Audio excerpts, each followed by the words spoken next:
What I want to talk about tonight is not so much the recent shootings themselves, like the shootings in Lafayette or Chattanooga or in Charleston. It's more the reaction to those shootings from the anti-Second Amendment people.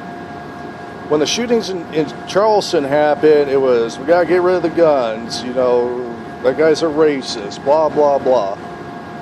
Lafayette one was kind of the same thing, even though the narrative, you know, I read reports from, he was either a Democrat supporter, a Tea Party supporter, a Christian supporter, Muslim supporter, you know, you name it. Yeah, and they, you know, who knows what that guy's story really is, but since he was white, you know, we gotta take away the guns. The shooting in Chattanooga, when that happened, the reaction from the anti-Second Amendment people was nothing. And I got a theory on this, and you know, I'm imagining some other people came up with it, but when the shooter follows a narrative that many of the anti-Second Amendment people follow as well, you don't hear anything from it, you know.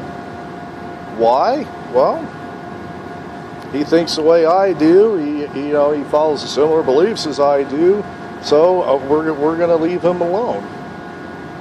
I am convinced that this anti-Second Amendment movement is not so much to disarm the entire population of the United States. It's only to disarm certain individuals within the United States. Basically, your veterans, constitutionalists, libertarians, and just normal law-abiding citizens.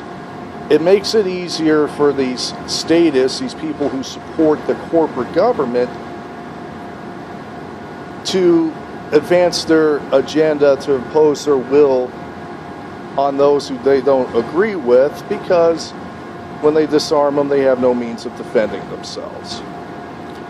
You can look at history as an example. You can look at Nazi Germany, you can look at the Soviet Union, Communist China, pretty much any totalitarian regime where they first disarm their opponents, and then after the regime gains power, they disarm everybody else. I still would like to know, where were these anti-Second Amendment people who says, you know, we need to take the guns away from everybody? Where were they? All this gang violence going on in Chicago, Detroit, LA, just pick any major city. You know, you don't hear anything from them. Why? Because people in those cities generally support a statist agenda. And that's all it is, really. All right?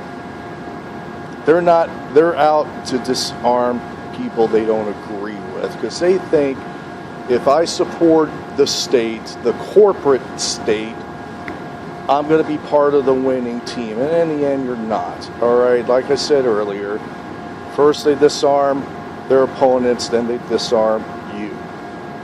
This is Craig with Uncontrolled Opposition. Thanks for watching. Please remember to stay safe, stay vigilant, and stay informed. Peace, America.